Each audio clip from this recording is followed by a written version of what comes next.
बलौदाबाजार जिला पंचायत अध्यक्ष राकेश वर्मा 10 सूत्री मांग ल लेके श्री सीमेंट प्लांट के बाहर सैकड़ों मजदूर और बेरोजगार युवा मन संग हड़ताल करत हे, जेमा प्रमुखता ले स्थानीय बेरोजगार युवा मन ला स्थायी नौकरी, पहली ले कार्यरत मजदूर मन बर बेचबोर्ड सिस्टम और बीते 26 जुलाई के श्री सीमेंट में काम के दौरान दुर्घटना में 2 जन के मौत हो गए रहीस और 4 मजदूर मन गंभीर रूप से घायल रहीस। तेकर परिजन ला 50 लाख मुआवजा राशि जैसे कई मुद्दा ल लेके जिला पंचायत अध्यक्ष राकेश वर्मा और क्षेत्र के जनप्रतिनिधि सैकड़ों मजदूर और कार्यकर्ता मन हड़ताल में बैठे हैं।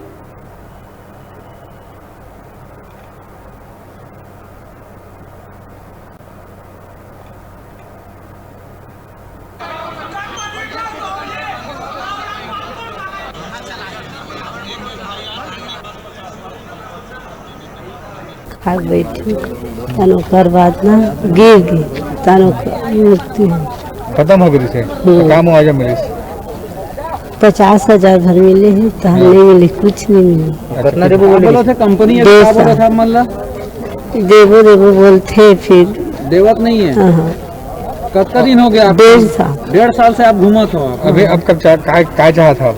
अभी का बोली से कंपनी में चर्चा वर्चा कुछ करी से कुछ बताई से देबो ऐसे बोली से क्षेत्र क्रमांक 12 बलौदाबाजार। आज हम श्री सीमेंट के घेराव के लिए यहाँ पर उपस्थित है। हमारे श्रमिकों को न्याय चाहिए। आज हम लोग बहुत सारी टॉपिक पे बात रखे हैं, अपनी मांग रखे हैं और हम अपने मांगों को पूरा करने के बाद ही यहाँ से उठेंगे, इस हड़ताल को करेंगे। जिस जैसे मांगे हैं यहाँ के जो स्थानीय श्रमिक हैं उनको बेरोजगार हैं, उनको रोजगार नहीं मिल पा रहा है और यहाँ पर 60 और 40 के रेशियो में हम लोग बात मांग रखे हैं अपनी। दूसरा, यहाँ हमारे श्रमिक भाइयों को सुविधाएं नहीं प्राप्त हो पा रही है। दे रहा है छोटे से ब्रेक लेके आप मन बने रहा न्यूज़ 36 छत्तीसगढ़ के आवाज के संग।